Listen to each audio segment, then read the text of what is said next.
Kita mulai dengan sedikit sejarah dulu ya. Jadi ini dengue ini sebetulnya dikenali di awal itu di Afrika ya.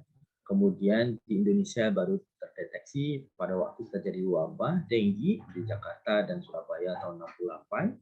Jadi saat terjadi wabah, case fatality rate-nya masih tinggi. Jadi mortalitasnya masih tinggi. Nah, dari waktu ke waktu, semakin baiknya ilmu pengetahuan, kemudian pengetahuan orang tentang patofisiologi dengue, kemudian menyebabkan diagnosisnya semakin baik, kemudian tata laksana semakin baik, sehingga sekarang ini mortalitasnya jauh turun dibanding saat pertama sekali diketahui. Ya. Infeksi dengue ini dari tahun ke tahun terus meningkat. Jadi kasusnya makin banyak walaupun mortalitasnya makin turun. Kenapa? Orang makin aware, kemudian alat diagnostik ada, kemudian orang tahu bahaya pada dengue ini pada hari keberapa, tata laksananya apa. Jadi kematiannya bisa ditekan ke kematian. Nah, infeksi dengue ini pada anak paling besar proporsinya itu pada populasi anak 51 sampai 54%. Ya. Makanya dengue berat itu banyaknya juga pada anak. Kita lihat ini case fatality rate-nya dari tahun berapa ini 60-an, dari 80 per 100.000 penduduk makin turun. Tapi insidensinya, ya, diagram batang ini menunjukkan insidensi makin tinggi. Dan hampir setiap 10 tahun itu terjadi puncak. Ya. Terjadi peningkatan, hampir setiap 10 tahun terjadi peningkatan kasus dan seterusnya. Jadi ada 7 provinsi di Indonesia yang masih memiliki case fatality rate-nya di atas 1%. Jadi severity-nya dari 100 orang satu yang meninggal, case fatality rate-nya. Jadi angka nasional kita sebetulnya 0,7 ya, di bawah 1. Tapi ada beberapa provinsi ini yang case fatality rate-nya masih di atas 1. Mudah-mudahan Sumatera Utara nggak termasuk. Ya. Nah, ini kalau data di Sumatera Utara, kasus ini masih pakai terminologi yang lama, demam berdarah dengue. Jadi tahun 2020 itu ada 7.584 kasus, ya. Incidence rate-nya 51,6 per 100.000 penduduk. Yang terbanyak itu di Deli Serdang, Medan, dan Simalungun. Nah, di Rumah Sakit Adam Malik sendiri ada 20 kasus tuh dalam periode 3 bulan, dari 1 bulan itu kurang lebih ada 7 kasus. Dan akhir-akhir ini setiap minggu itu ada 2 atau 3 itu kasus dengue yang masuk ke Adam Malik. Jadi karena kasusnya terus meningkat, maka pemerintah melakukan strategi nasional untuk penanggulangan dengue. Ya. Jadi ini targetnya tahun 2025 itu lebih dari 90% kabupaten kota yang insidence rate-nya di bawah 49.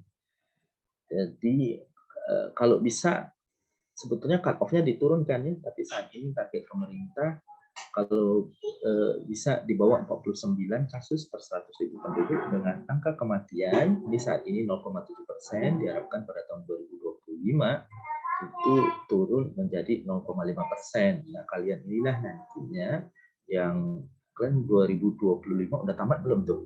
Sekarang 2025. Udah tamat belum tuh? Udah ya? Udah tamat gitu. Jadi kalau bisa kalian nanti bisa ikut berperan di sini untuk menurunkan angka kematian akibat dengue. Jadi ada 6 strategi ya kita yang berperanan ini. Jadi dokter itu kalau bisa meningkatkan untuk pelayanan kasus-kasus infeksi dengue. Jadi di Indonesia untuk tata laksana dengue pada anak dan remaja ada pedoman nasional pelayanan kedokteran atau PNPK ya, di guideline untuk infeksi dengue anak dan remaja. Nanti filenya ini selain bahan kuliah ini PNPK-nya ini akan saya share ke ASEAN untuk dipelajarin ya. Jadi kita sekarang ke penyakitnya, ke topiknya. Jadi penyakit dengue masa inkubasinya itu 4 sampai 10 hari ya. Sama seperti penyakit sebelumnya kemarin demam tifoid. Kepentingan kita mengatur masa inkubasi adalah untuk memperkirakan exposure-nya. Jadi kalau di Indonesia mungkin ini enggak penting. Kenapa? Karena semua daerah Indonesia itu endemis. Kecuali sana ya, Puncak Jayawijaya. Nggak ada dengue. Tapi selebihnya di kota, di Jayapura itu juga kasus dengue-nya ada. Kepentingannya ini nanti kalau ada pendatang ya, mungkin wisatawan gitu yang datang ke Indonesia, kita tanya apakah dalam sejaknya 10 hari terakhir ada sindiran ke daerah endemis dengue karena masa inkubasinya 4 sampai 10 hari. Nah, perjalanan klinis dengue itu ada 3 fase, ingat ya. Jadi itu orangnya terinfeksi oleh dengue yang ditularkan oleh nyamuk Aedes aegypti yang betina, bukan jantan. Kenapa betina? Karena betina yang akan menghisap darah karena dia butuh energi lebih untuk reproduksi. Kalau yang jantan cukup dia energinya dapat dari nektar, ya, dari sari bunga. Tapi kalau yang betina, nyamuk itu butuh energi yang lebih, sumber energi yang lebih, maka mereka akan mencari pos untuk mendapatkan darah. Ya. Jadi Aedes aegypti betina yang mengandung virus, saat dia menghisap darah dari pasien dengue, dia akan membawa virus dengue, kemudian dia akan mencari orang lain untuk menghisap darah lagi, dan terjadilah perpindahan virus tadi. Ya. Jadi sifat dari Aedes aegypti ini multi-bite ya. Jadi pada satu kesempatan itu dia bisa bukan menggigit ya, menghisap darah beberapa orang. Maka penularannya bisa cepat. Jadi dengue itu ada 3 fase. Ingat, dengue ada fase demam, ada fase kritis, dan ada fase pemulihan.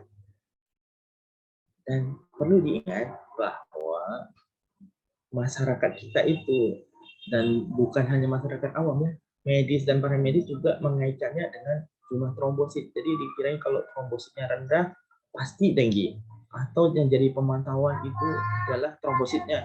Nanti kalau trombositnya kita periksa tiap hari itu keluarganya selalu nanya berapa trombositnya dok, dan naik atau belum dok, berapa trombositnya. Jadi itu patokan mereka perbaikan atau mengharapkan pasiennya akan sembuh gitu ya. Padahal yang menentukan keparahan penyakit ini adalah plasma leakage-nya, bukan jumlah trombositnya. Nanti kalau sudah fase pemulihan, trombositnya akan berangsur-angsur naik. Ya, jadi ingat bahwa dengue bukan penyakit jumlah trombosit. Kalau penyakit yang terkait jumlah trombosit itu adalah imun trombositopenia atau dulu namanya ITP, idiopathic thrombocytopenic purpura. Nah, itu memang jumlah trombositnya yang menjadi patokan. Ya. Jadi perjalanan klinis infeksi dengue ada 3 fase, dan fase-fase ini ada masalah medis yang mungkin kita akan temui. Jadi lihat ini saya bukan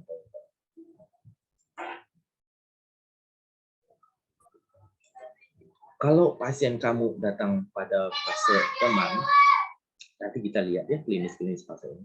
Kalau pasien kamu datang pada fase demam, maka kemungkinan kamu akan berhadapan dengan pasien yang mengalami dehidrasi, atau pasiennya di sini bisa kejang demam.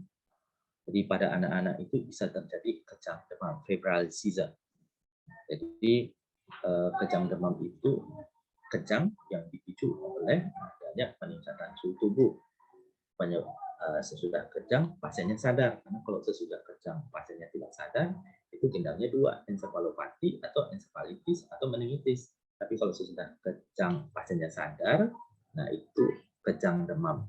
Nanti belajar lagi di neurologi, kejang demam itu ada kejang demam kompleks, ada kejang demam simplex ya. Kalau masyarakat awam kita sebut step. Jadi masalah medis yang mungkin ditemui pada pasien adalah dehidrasi dan kejang demam. Pada fase kritis, nah masalah yang bisa kalian temukan pada pasien kalian adalah shock hipovolemik atau ada perdarahan. Perdarahan itu terjadi biasanya mengikuti shock yang tidak terdeteksi atau shock yang berulang, terjadi perdarahan atau terjadi kerusakan organ, bisa hati, bisa ginjal sebagai kelanjutan dari proses shocknya. Kalau shock tidak teratasi, kan kalian sudah belajar fisiologi ya. Jadi kalau shock itu artinya kebutuhan akan oksigen tidak terpenuhi oleh suplainya. Karena apa? Kalau pada kasus ini terjadi karena hipovolemia. Jadi aliran darahnya itu tidak cukup untuk memenuhi kebutuhan metabolisme. Sehingga kalau hipovolemia, aliran darah ke ginjal, renal blood flow-nya juga akan menurun. Maka bisa terjadi gangguan fungsi ginjal. Itu pada fase kritis. Ingat, pada fase kritis, saya akan terjadi pasien saya bisa dalam keadaan shock atau perdarahan atau sudah gangguan organ.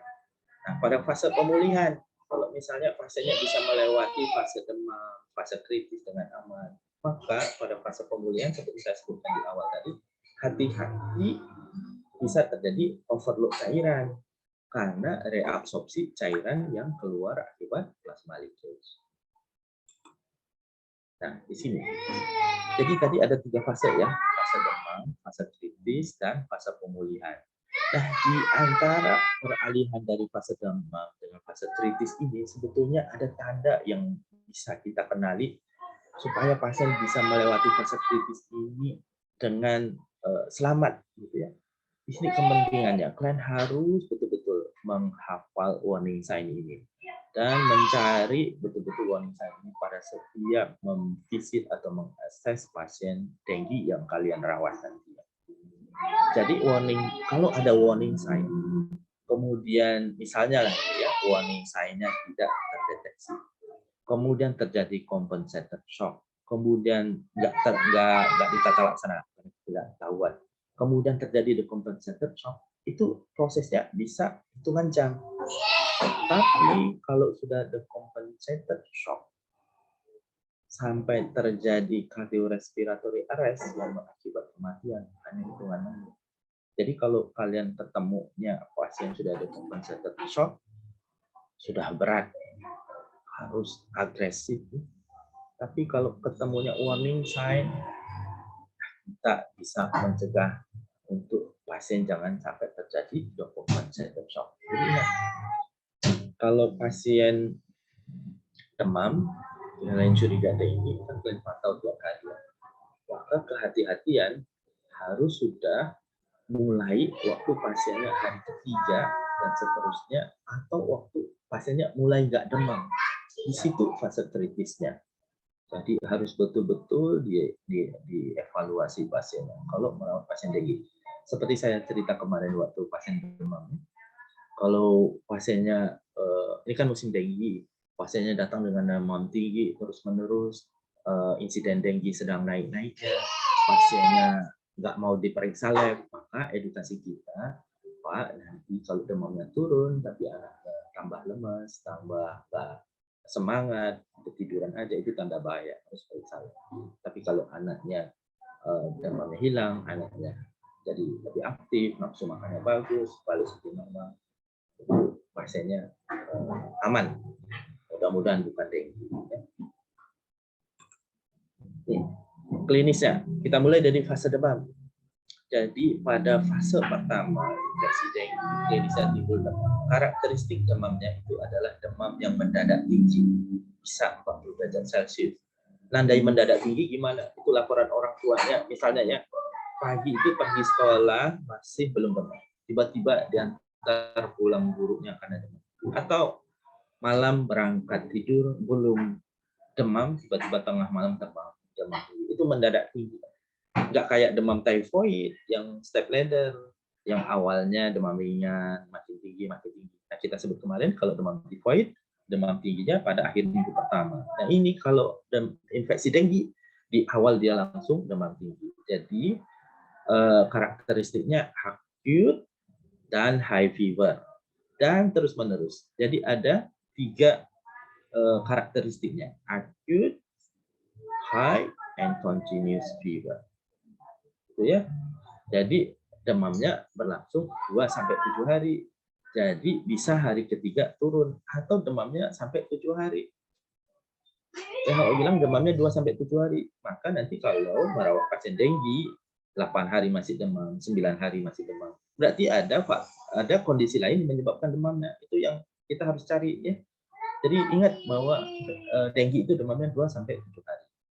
Kemudian gejala lain yang bisa ditemukan, mukanya kemerahan atau facial flushing ya. Kemudian nyeri kepala, nyeri retroorbita, nyeri di belakang bola mata ya. Ada anoreksia, ada mau makan. Ini gejala non spesifik ya. Infeksi lain juga orang nggak mau makan, nggak selera makan. Yang cukup khas adalah mialgia, atralgia. Jadi laporannya badannya ngilu-ngilu ya, pegal-pegal semua. Apalagi anak-anak. Anak-anak ini kan kemampuan komunikasi verbalnya masih terbatas gitu ya. Kecuali anak yang besar udah bisa ditanya, hanya sakit, gitu. Badannya sakit semua gitu. Tapi kalau anak-anak paling harus ditanya, kakinya sakit, tangannya sakit gitu. Atau dia minta dikusuk, minta dipijat sama orang tuanya, badannya ngilu-ngilu ya. Kemudian ada nyeri ulu hati, mual, muntah. Kemudian bisa juga disebut ada ketemu nyeri tenggorokan. Nah, ini di fase demam ya. Jadi gejalanya tidak spesifik, tapi yang perlu diingat adalah karakteristik demamnya. Acute, high fever, and continue.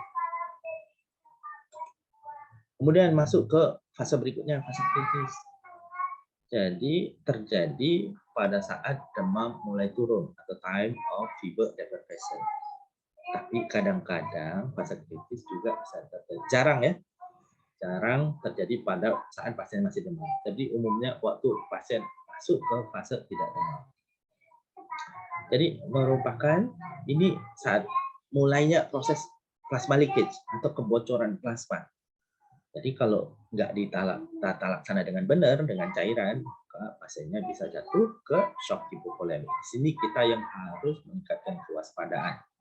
Sehingga kita harus mengenali warning sign. Jadi tanda bahaya. Tanda bahaya apa? Bahaya pasiennya bisa jatuh ke keadaan shock hipovolemik. Jadi pada dengue anak itu penting penekanan terhadap adanya warning sign. Kemudian pada fase pemulihan, jika pasien berhasil melewati fase kritis 24-48 jam, ya. Jadi fase kritis tadi yang terjadi kebocoran plasma itu berlangsung paling lama hanya 48 jam, 2 hari cuma. Sesudah itu kebocoran plasmanya akibat peningkatan permeabilitas pembuluh darah kapiler. Jadi kan kapiler itu dinding pembuluh darahnya itu sifatnya adalah selektif permeabel ya. Bahan-bahan tertentu yang bisa keluar masuk. Nah, dengan adanya infeksi dengue, dia permeabilitasnya akan meningkat. Nah, oleh karena permeabilitasnya meningkat, itulah terjadi kebocoran plasma. Cairan akan keluar. Selain cairan, nanti elektrolit juga akan keluar. Maka bisa ditemui ada gangguan elektrolit nanti. Kemudian albumin juga ikut keluar. Maka bisa terjadi hipoalbuminemi akibat kebocoran plasma. Jadi kalian bayangkan ya, pembuluh darah kapiler awalnya itu normal, ada zat-zat yang keluar masuk, tapi masih dalam kadar yang normal, tidak mengganggu hemodinamik. Kemudian dengan ada infeksi dengue lebih permeabel. Akibatnya apa? Cairan di dalam keluar. Selain cairan yang ikut keluar apa? Elektrolit. Jadi bisa hiponatremi, bisa hipokalemi. Kemudian albumin ikut keluar. Jadi pasiennya hipoalbuminemi. Akibatnya nanti kalau diperiksa laboratorium, darah itu akan makin kental. Ingat bahwa pada pemeriksaan darah lengkap, parameter kekentalan darah itu adalah hematokrit. Kan kalau periksa darah lengkap nanti keluar HB, HT, leukosit, trombosit, hitung jenis. Hitung jenis itu neutrofil, limfosit, monosit, basofil, eosinofil ya. Jadi hematokrit itu parameter kekentalan darah. Kalau dia makin tinggi, artinya darah makin kental. Makanya pada dengue, hematokritnya akan naik, yang menandakan terjadinya kebocoran plasma akibat peningkatan permeabilitas pembuluh darah kapiler. Tapi itu hanya berlangsung selama 48 jam. Sesudah 48 jam, permeabilitas kapilernya akan balik normal, cairan yang ekstravaskular tadi akan masuk secara bertahap. Jadi pada fase pemulihan ini ditandai dengan keadaan umum yang membaik, nafsu makannya baik. Jadi kalau kita perhatikan pasien-pasien dirawat Malit, kita tanya tuh, kalau udah lewat fase kritis, gimana nafsu makannya Bu? Oh udah mulai mau makan. Jadi nafsu makan yang kembali normal itu merupakan tanda signifikan bahwa pasiennya masuk ke fase pemulihan. Kemudian gejala gastrointestinalnya yang tadinya sakit perut, udah tidak sakit perut, kemudian status hemodinamik, tensinya normal, tidak takikardi, capillary level time-nya bagus ya. Kemudian jumlah kencingnya juga normal. Karena saya sebut tadi kalau plasma liquid, kebocoran plasma, dari hipovolum, aliran darah ke ginjal berkurang. Akibatnya produksi urin juga berkurang karena fungsi ginjal itu salah satunya fungsi filtrasi dan produksinya adalah urin. Jadi kalau urinnya kurang berarti bisa disebabkan oleh volume pembuluh darah yang berkurang. Jadi volume urin termasuk salah satu yang dipantau pada pasien dengue. Kemudian klasifikasi ya. Klasifikasinya itu nah ini berubah dengan perjalanan waktu. Kalau tahun 97 itu infeksi dengue dibagi menjadi demam dengue, kemudian DBD dibagi derajat 1, 2, 3, dan 4. Jadi yang membedakan demam dengue dengan ini cerita yang 97 ya. 97 dan 2011 ini hampir sama, kecuali pada yang 2011 ditambahkan expanded dengue syndrome. Jadi yang tidak kasus-kasus yang tidak memenuhi kriteria ini tapi terbukti dia infeksi dengue itu masuk ke expanded dengue syndrome. Ini termasuk contohnya adalah isolated organopathy atau ada gangguan organ. Ini masuk ke expanded dengue syndrome. Jadi yang membedakan demam dengue dengan demam berdarah dengue adalah adanya kebocoran plasma ya. Ditahunya dari mana? Nah, ini kan kalau yang demam dengue 97 dan 2011 tanpa peremesan plasma. Sementara kalau pada DBD itu terjadi kebocoran plasma. Terus apa yang membedakan 1, 2, 3, 4 ini? Kalau membedakan 1, 2, 3 adalah perdarahan. Kalau pada DBD derajat 1 itu perdarahannya diprovokasi, yaitu uji bendung, uji torniket ya. Kalau DBD derajat 2, 3, 4 ini perdarahan spontan. Jadi DBD derajat 1 itu nggak ada perdarahan spontan. Jadi kalau kita tanya ada mimisan, nggak ada. Ada gusi berdarah, nggak ada. Kemudian ada bintik-bintik merah di kulit, nggak ada. Tapi waktu dirampelit, uji torniket, positif, timbul peteki. Itu derajat 1. Derajat 2 sudah ada perdarahan spontan. Apakah peteki, apakah distaksis, apakah gum bleeding, dan lain-lain ya. Nah, yang membedakan 3 dan 4 itu adalah status hemodinamiknya. Pada derajat 3, ini shock dia. Tapi shocknya masih terkompensasi. Ditandai dengan tensi yang masih terukur. Nadinya masih teraba. Tapi kalau derajat 4, shocknya tidak terkompensasi. Akibatnya apa? Tensi sudah tidak terukur dan nadinya sudah tidak teraba. Nah, klasifikasi baru nanti kalau penyakit dalam nanti kuliah dengue, mereka masih mengikutkan yang 2011 ya. Tapi kalau bagian anak, klasifikasi yang terbaru yang kita anut sekarang yang ini ya. Jadi klasifikasi dengue pada anak itu dengue tanpa warning sign, dengue dengan warning sign, dan severe dengue. Kenapa anak menekankan warning sign? Karena tadi di awal-awal proporsi kasus dengue itu paling banyak pada anak. Dan kasus infeksi dengue yang berat juga banyak pada anak. Maka perlu pengenalan dini adanya tanda bahaya. Jadi itu ya alasannya. Jadi pada anak itu yang klasifikasinya dengue tanpa warning sign, dengue dengan warning sign, dan severe dengue. Jadi severe dengue ini dengue berat, kategorinya perembesan plasma hepat ditandai dengan adanya shock, ya, kemudian perdarahan hepat dan keterlibatan organ, misalnya terjadi karditis, terjadi gagal ginjal, terjadi hepatitis, terjadi apalagi ensefalitis atau ensefalopati, ya. Ini masuk ke severe dengue. Jadi tata laksananya kalau dengue tanpa warning sign nanti kita lihat. Tata laksana grup A, pasiennya rawat jalan. Kemudian dengue dengan warning sign, tata laksana grup B, pasien rawat inap untuk terapi cairan. Kalau severe dengue, tata laksananya grup C, dia perlu perawatan ICU. Itu grup C. Ya. Ingat, untuk klasifikasi anak, dengue tanpa warning sign, dan severe dengue, nah ini tata laksananya.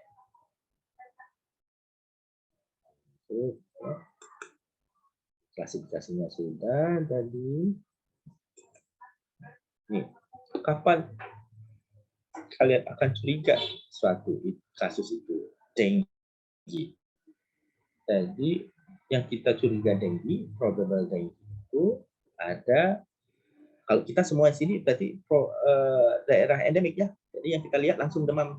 Jadi demamnya karakteristiknya seperti tadi, demam yang mendadak dan terus. Ada dua kriteria. Apakah dia mulai muntah, kemudian ada ruam kulit ya. Ruam kulit itu bisa makulopapularas, jadi kayak kerumut gitu. Pokoknya ada perubahan pada warna kulit, bintik-bintik merah atau kemerahan saja gitu ya. Kemudian ada nyeri perut, ada uji tonic-test yang positif, ada leukopenia, kemudian ada warning sign, itu kita sebut probable dengue. Nah, tinggal kita lihat dengue-nya dengan warning sign atau tanpa warning sign. Nah, warning sign apa saja? Yang masuk warning sign ini adalah nyeri perut dan nyeri tekan perut. Jadi nyeri perutnya yang seperti apa? Ini nyeri perutnya yang membuat pasien memang terganggu aktivitasnya sehari-hari, atau anaknya itu jadi rewel gitu ya, semuanya serba salah, atau karena anak lebih besar dia malas ngapa-ngapain di tempat tidur aja karena nyeri perutnya gitu ya. Kemudian ada muntah persisten, ini salah satunya muntah persisten, muntah terus menerus. Nanti kita lihat definisi operasionalnya. Muntah persisten itu 3 kali dalam 12 jam, atau kalau dikasih makan dikit, muntah, minum dikit, muntah, itu muntah persisten. Kemudian ada akumulasi cairan, misalnya asites atau efusi pleural. Kemudian ada perdarahan mukosa, misalnya gusi berdarah, mimisan, kemudian apalagi ada melena, ya. Atau ada letargi atau gelisah. Pasiennya letargi, lesu lemas, apalagi letoy. Kemudian atau pasiennya malah gelisah. Itu ya, perubahan kesadaran termasuk wanita. Kemudian pemeriksaan fisik, ada pembesaran hati atau hepat lebih dari 2 cm. Kemudian dari lab yang merupakan warning sign itu adalah peningkatan hematokrit disertai dengan penurunan trombosit. Jadi jangan dipisah. Jadi yang masuk warning sign itu peningkatan hematokrit disertai penurunan trombosit. Ya. Jadi jangan kalau peningkatan hematokrit saja atau penurunan trombosit saja, dia harus sama-sama. Nah, itu ya. Jadi kalau pasien kalian demam terus menerus, kemudian ada ketemu dua ini dengue ya. Nah, dengue-nya dengan warning sign atau tidak? Tinggal lihat. Ada nggak warning sign yang di sini? Kalau ada berarti dengan warning sign. Kalau dengan warning sign, tadi tata laksananya adalah grup B, untuk rawat inap. Kemudian kriteria untuk severe dengue. Ada kebocoran plasma berat, sehingga pasiennya mengalami shock, kemudian atau pasiennya mengalami akumulasi cairan dengan distress nafas, misalnya ada efusi pleural yang berat sehingga pasiennya sesak nafas. Ada perdarahan hebat atau ada kerusakan organ berat. Ini masuk ke severe dengue. Ini alasan kenapa dibuat klasifikasi baru. Nah, ini Penekanan tentang warning sign. Warning sign itu mendahului fase shock. Jadi merupakan tanda perburukan umumnya terjadi hari 3 sampai hari 7. Jadi hati-hati kalau merawat pasien dengue udah masuk hari 3. Itu dilihat jaga warning sign. Cepat tindakannya. Jadi kecepatan atau ketepatan tata laksana serta pemantauan pasien sejak fase demam. Kalau pemantauan kalian bagus itu bisa mengurangi resiko kematian pasien CP dengue juga di bawah 0,5%. Jadi mudah-mudahan bisa mencapai target pemerintah tadi dengan case fatality rate sampai 0,5%. Nah ini deskripsi yang warning sign itu. Jadi yang disebut muntah terus-menerus atau muntah persisten itu lebih dari 3 kali muntah dalam 12 jam atau tidak bisa menoleransi cairan oral. Kemudian nyeri perutnya yang mengganggu aktivitas, nah ini gelisah, letargi, padaran mukosanya seperti apa, hepatomegalitnya, kemudian ada akumulasi cairan, kemudian ada kadar hematokrit yang meningkat dan jumlah trombosit yang menurun. Dia pakai dan ya, bukan atau. Bagaimana mendiagnosisnya? Kan tadi diagnosis klinisnya. Diagnosis klinisnya. Kemudian diagnosis konfirmatoriknya gimana? Idealnya jadi isolasi virusnya, tapi itu kita belum mampu pelaksana. Kemudian deteksi genomik juga kita belum bisa. Deteksi antigen dan deteksi antibodi itu yang bisa kita lakukan di settingan klinis praktek sehari-hari. Nah, ini anjurannya. Jadi kalau pasiennya datang hari ke-1 sampai hari ke-4, onset penyakit ya, hari 1, hari ke-4 onset penyakit, yang bisa dilakukan adalah pemeriksaan NS1. NS1 ini pemeriksaan antigen. Jadi untuk pemeriksaan dengue itu ada 2 tadi ya. Jadi kita pemeriksaan yang bisa pemeriksaan antigen dan pemeriksaan antibodi. Kalau antigen ini NS1, pemeriksaan antibodi ini IgG dan IgM anti dengue. Nih, kalau dia di hari 1 sampai hari ke-4, anjurannya pemeriksaannya NS1. Kalau hari ke-5, bisa diperiksa NS1 dengan atau tanpa IgG, IgM anti dengue. Kalau lewat hari ke-5, jangan lagi diperiksa NS1, periksa IgG dan IgM. Jadi ini diperhatikan ya. Nih, nah, nanti di-highlight. Ini penting. Jadi dengue itu pemeriksaannya sangat tergantung konsep penyakitnya. Kalau kemarin kan demam typhoid juga gitu, pemeriksaan IgM anti salmonella-nya hari ke-6 dan sesudahnya. Pokoknya lewat 5 hari. Ini juga sama. Kalau IgM 5 hari. Tapi sebelum itu ada yang kita bisa lakukan pemeriksaan NS1, non-struktural protein 1. Dan ini partikel dari antigennya, dari virusnya. Kemudian tata laksananya. Jadi tata laksananya sebagai dokter umum, yang pertama adalah ini legi artis ya, kita lakukan anamnesis, kemudian pemeriksaan fisik, kemudian pemeriksaan lab yang sesuai tadi, kemudian kita buatlah diagnosisnya, kemudian ada nggak kegawatannya, baru tentukan tata laksananya, kita kelompokkan dia. Apakah dia dengue dengan warning sign atau tanpa warning sign atau malah severe dengue. Jadi kalau misalnya tanpa warning sign, tata laksana adalah rawat jalan rumah. Dengan warning sign tapi bukan severe dengue, dia tata laksana TUP, berarti rawat inap. Kalau dia yang severe dengue, kalian harus rujuk ke rumah sakit yang mempunyai fasilitas ICU dan unit transfusi darah.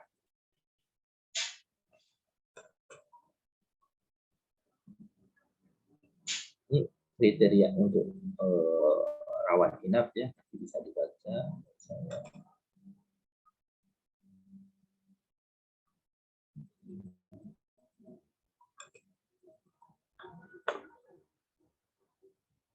Jadi ini saya jelaskan aja nih.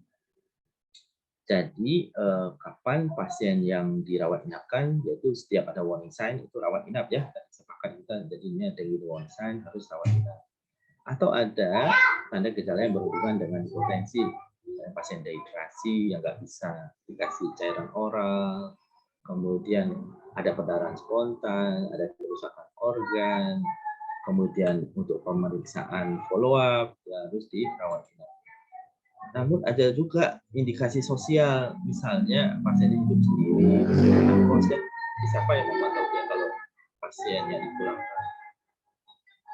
Tapi kalau anak-anak nggak mungkin kos ya, nah, pasti dia tinggal sama caregiver-nya. Tapi tanya, apakah pengasuhnya itu ada handicap, misalnya lumpuh gitu ya, atau buta warna, nggak bisa bedai pasiennya pucat atau tidak, atau rumahnya jauh dari fasilitas kesehatan, itu indikasi sosial untuk pasien dirawat inap. Atau nggak ada warning sign, tapi ada beberapa kondisi yang menyebabkan pemantauannya nanti akan susah. Jadi pada pasien penyakit jantung bawaan, pasiennya thalassemia, pasiennya menderita diabetes, atau bayi di bawah 12 bulan, itu indikasi rawat inap. Jadi walaupun dia dengue tanpa warning sign, tapi kalau ketemu kondisi-kondisi ini, pasiennya rawat inap. Tapi rawat inapnya bukan untuk terapi cairan, lebih untuk ke pemantauan. Karena pemantauan pada populasi ini akan lebih sulit, gitu ya. Nah ini triase, di triase apa yang bisa dilakukan.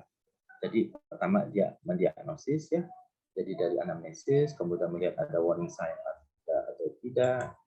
Nah, ini dia kemudian dia memutuskan apakah pasiennya perlu rawat inap atau bisa rawat jalan atau malah memerlukan rujukan. Tata laksana grup A, jadi pasiennya dipulangkan, ya, dengue tanpa warning sign. Jadi prinsipnya pasien dianjurkan untuk minum cukup sehingga berkemih cukup. Jadi kalau anak-anak itu patokannya 4 jam sekali harus sudah kencing, atau 6 jam sekali harus sudah kencing. Jadi pasien ini siapa aja yang pasien diperbolehkan pulang. Jadi pasien-pasien yang tidak ada warning sign dan tidak ada kondisi komorbid, jadi pasiennya boleh berobat jalan. Sebetulnya anjurannya tiap hari dia datang follow up dan diperiksa darah ulang. Namun sistem kesehatan Indonesia BPJS tidak memungkinkan. Itu yang membuat kesulitan di lapangan. Dengan BPJS, kalau di beberapa daerah sudah 7 hari baru boleh datang lagi. Paling cepat ada yang 3 hari itu yang menyulitkan pemantauan. Maka akibatnya banyak teman-teman sejawat yang khawatir, akhirnya pasiennya dicari-cari alasan untuk dirawat karena khawatir pasiennya mengalami perburukan.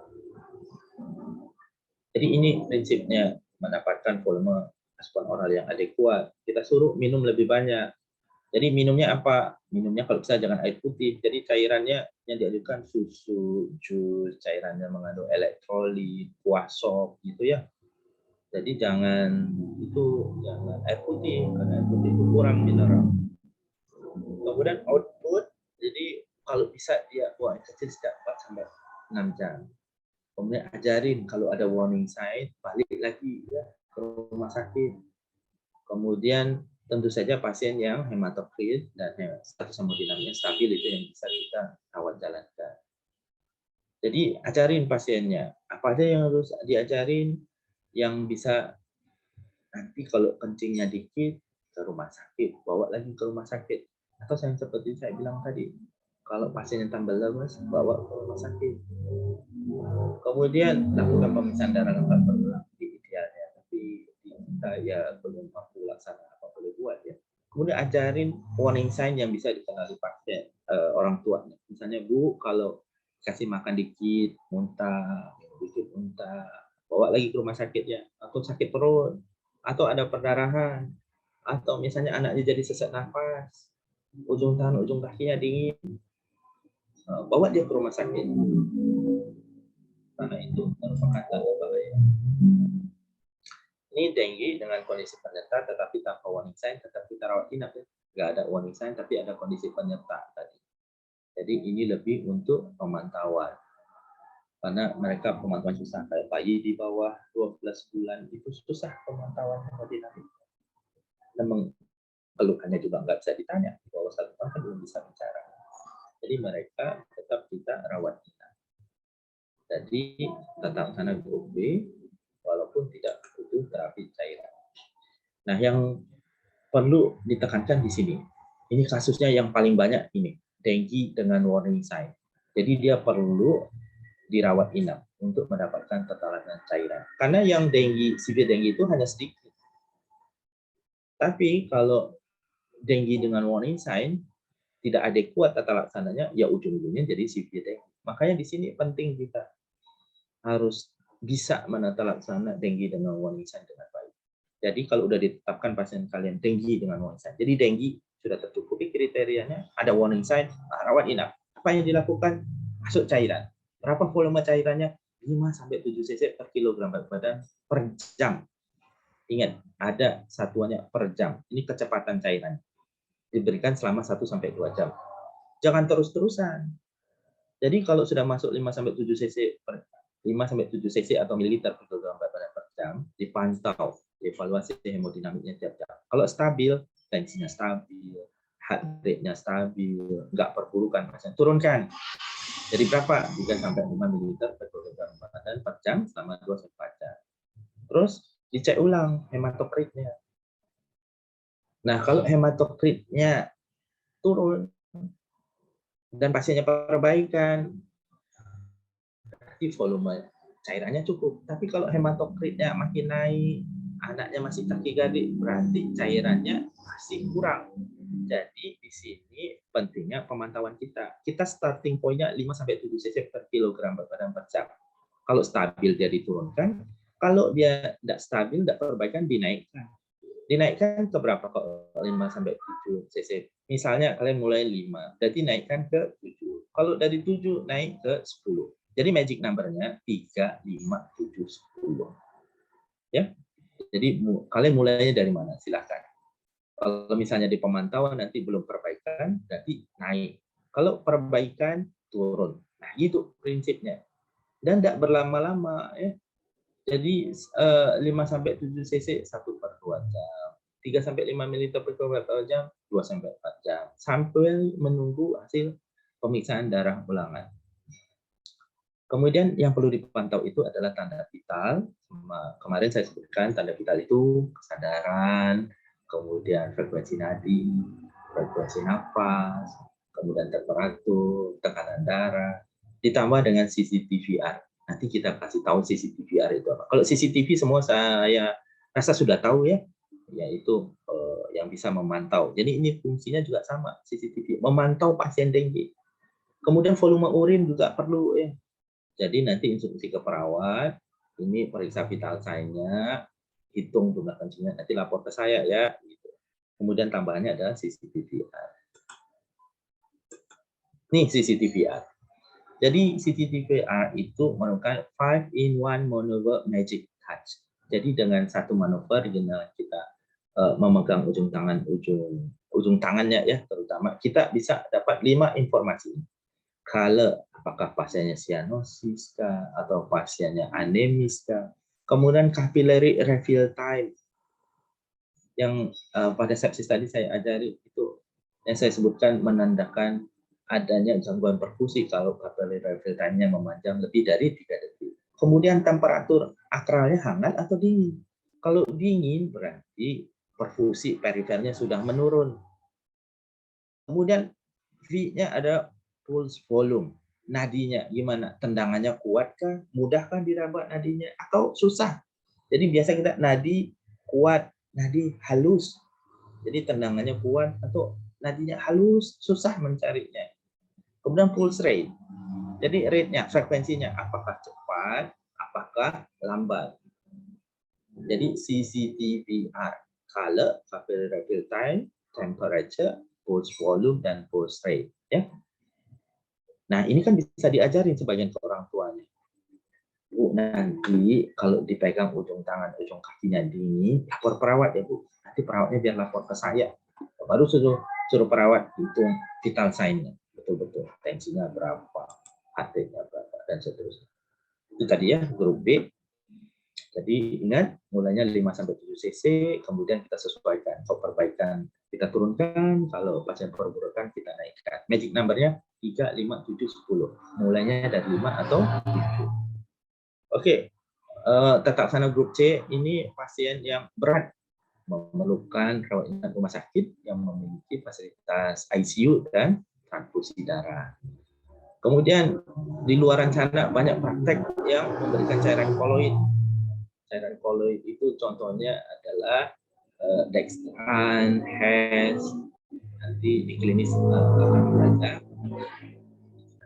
lebih baik dari kristaloid. Jadi yang penting kalian menguasai dulu volume kecepatan cairan tadi yang pakai magic number tadi, dan cairannya jenisnya ada kristaloid, RL, kemudian NaCl 0,9% atau ringer asetat. Kemudian untuk pasien dengan berat badan yang lebih atau obesitas, maka perhitungan cairannya itu menggunakan berat badan ideal ya, bukan berat badan aktual. Jadi kalau misalnya berat badan anaknya 100 kilo, nah lihat berat badan idealnya berapa, hitung-hitungannya perkaliannya misalnya 7 cc per kilo per jam, maka per kilogram berat badannya cari berat badan idealnya. Kemudian pemisahan golongan darah dan cross match itu sebaiknya dilakukan untuk semua pasien mengalami shock untuk persiapan. Kalau dia tidak respon dengan cairan infus, dia perlu transfusi. Maka harus dilakukan pemeriksaan golongan darah dan cross match. Ini tata laksana grup C. Ini mestinya pasiennya dirujuk ya. Nah, ini nice to know saja, siapa tahu untuk proses rujukan masih memerlukan waktu, maka yang bisa dilakukan sebagai dokter umum adalah memberikan resusitasi cairan. Nah, lihat shocknya apakah shock terkompensasi atau shock yang tidak terkompensasi. Kalau shock yang terkompensasi itu tensinya masih terukur, walaupun sudah sempit tekanan nadinya, sistolik sama diastoliknya sudah sempit, tapi masih bisa diukur. Berikan oksigen, kemudian mulai cairan kristaloid isotonik, yaitu RL, NaCl 0,9% atau dengan asetat. Kecepatan tetesannya ini 10-20 selama 1 jam, 10-20 ml per kilogram per jam selama 1 jam. Bila membaik, sama kayak tadi ya, cairan diturunkan bertahap, jadi 7 cc, 2 jam, kemudian 5 cc per kilogram badan per jam, tetap stabil, turunkan menjadi 3 ml per kilogram badan per jam. Sorry ya, saya sebut mililiter nggak sih, sudah kebiasaan. Jadi cc sama mililiter itu sama. Tapi apabila nggak ada perbaikan, maka diberikan dengan volume yang sama sekali lagi. Nah, kalau misalnya hematokritnya turun, tapi masih takikardi, masih hipotensi pasiennya, maka dilakukan transfusi darah. Karena kemungkinan ada perdarahan yang tersembunyi. Jadi pasien dengue itu mungkin perdarahannya nggak kelihatan, karena perdarahannya terjadi di saluran cerna. Nanti tahu-tahu besok-besok pasiennya darahnya berwarna kehitaman atau meleleh. Kemudian kalau shocknya hipotensif atau shock kompensasi, jadi tensinya tak terukur, nasinya tidak teraba, berikan oksigen, cairannya lebih agresif ya, diberikan 20 ml per kilogram berat badan dalam waktu 15 menit. Kalau tadi 10 ml per kilogram berat badan habis dalam 1 jam, ini dalam 15 menit. Kalau membaik, turunkan jadi 10 cc, 10 ml per kilogram berat badan per jam. Mau pakai koloid atau kristal. Kalau nanti pasiennya perbaikan, lanjutkan cairan kristaloid. Ingat, cairan koloid itu tidak untuk maintenance. Cairan koloid itu hanya untuk resusitasi. Kalau pasiennya sudah perbaikan, balikkan ke cairan kristaloid. Cairan kristaloid itu ringer laktat, NaCl 0,9% atau ringer asetat. Diturunkan juga bertahap. Nah, kalau pasiennya selamat, bukan namanya selamat ya, bukan si selamat nama pasien, tapi pasiennya bisa melewati fase kritis dengan baik, maka kriteria memulangkan pasien itu adalah tadi nafsu makannya sudah membaik, tidak ada demam, minimal 24 jam tanpa antidiuretik, ada perbaikan klinis, jumlah urin cukup, kemudian nggak ada sesak nafas pasiennya. Kalau pasiennya shock sudah lebih dari 2 hari, nggak ada shock lagi. Kemudian trombositnya lebih dari 50.000, pasiennya boleh dipulangkan dan tidak ada. Nah ini tanda khas penyembuhan pasien. Kalau kalian lihat, ini dominannya adalah merah kan.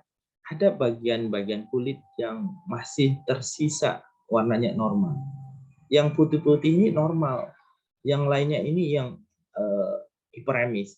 Inilah disebut ruang penyembuhan pada dengue atau dengue convalescent rash. Disebut white isles in the sea of red. Jadi isle ini kan pulau kecil ya, kalau pulau besar kan island ya. Jadi pulau-pulau kecil berwarna putih di tengah laut yang berwarna kemerahan. Ini ciri khas penyembuhan pada dengue. Walaupun tidak semua pasien dengue muncul seperti ini, tapi kalau pasiennya muncul seperti ini, malah dokternya senang. Oh, ini tanda penyembuhan. Ya.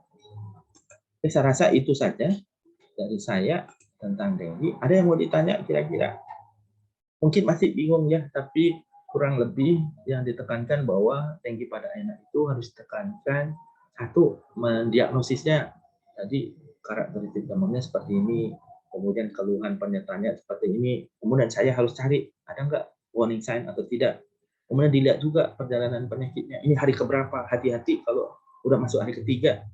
Di situ mulai bisa muncul warning sign. Kalau warning sign, apa yang harus saya lakukan? Pasien dapat rawat inap, kemudian harus cairannya dengan volume yang sesuai.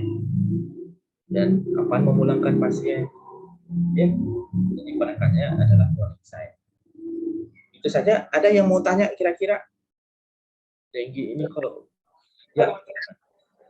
Izin bertanya dok. Ya, ini. Ini dok, tadi kan ada dok di tata laksana tipe B, dok, ada yang dengue dengan kondisi penyerta tapi tidak ada warning sign, dok. Ya. Itu tadi tata laksananya rawat jalan juga, rawat jalan atau rawat inap ya dok? Rawat inap. Jadi ada pengecualian untuk tata laksana grup B itu. Tata laksana grup B itu memang untuk dengue warning sign.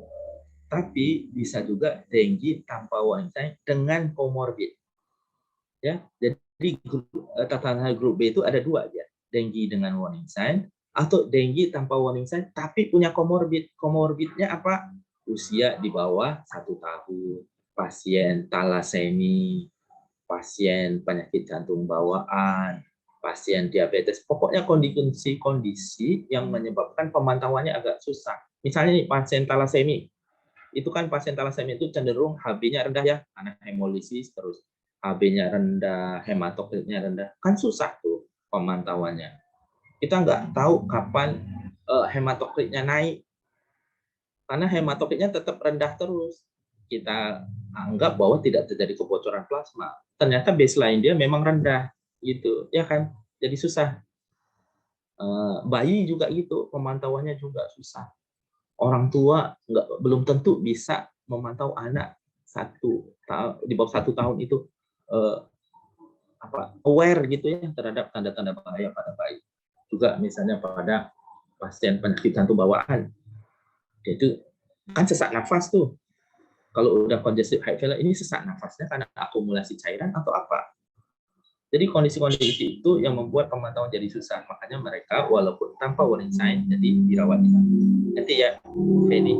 Jadi grup A itu tata laksana grup A, dengue tanpa warning sign, grup B, dengue dengan warning sign, atau dengue tanpa warning sign tapi dengan komorbid. Nah, kalau yang grup C untuk severe dengue. Bisa dipahami, Feni? Bisa dok, terima kasih ya dok. Oke. Ada lagi pertanyaan yang lain? Izin bertanya dok. Ya, silakan dari Agustina. Ya. Iya dok, izin bertanya, mengapa dok anak-anak yang berat badannya berlebih itu cairannya dipakai hitungnya berat badan ideal? Ya, karena ingat pada anak yang obes itu sebetulnya yang itu kan fat tissue-nya ya, jadi bukan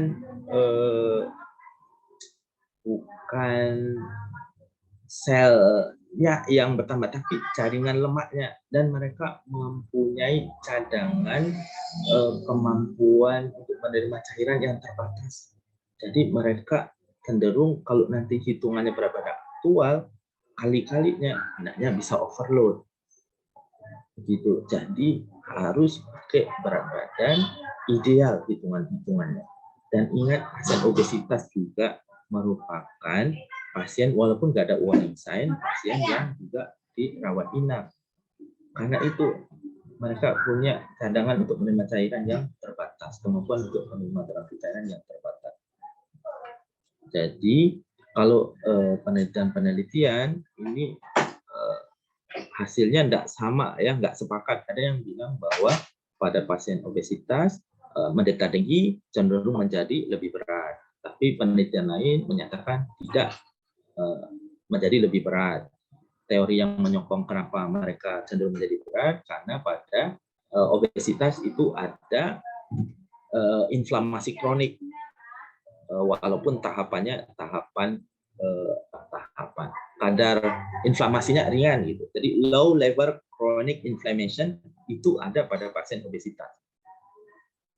Jadi jangan anggap pasien obesitas itu nggak ada inflamasi. Sebetulnya mereka mengalami inflamasi terus-menerus. Makanya penyakit-penyakit degeneratif terjadi kan pada pasien obesitas, termasuk pada anak-anak. Jadi gitu ya. Jadi memang harus dengan berat badan ideal. Bisa dipahami, Agustina? Bisa, Dok. Terima kasih, Dok. Oke. Ada lagi yang bertanya? Izin bertanya, Dok. Silakan Albert. Izin, Dok. Kalau tadi kata dokter kan kalau misalnya fase kritis itu biasanya pada fase hari ketiga atau hari ke-7 ya, Dok, sampai hari ke-7.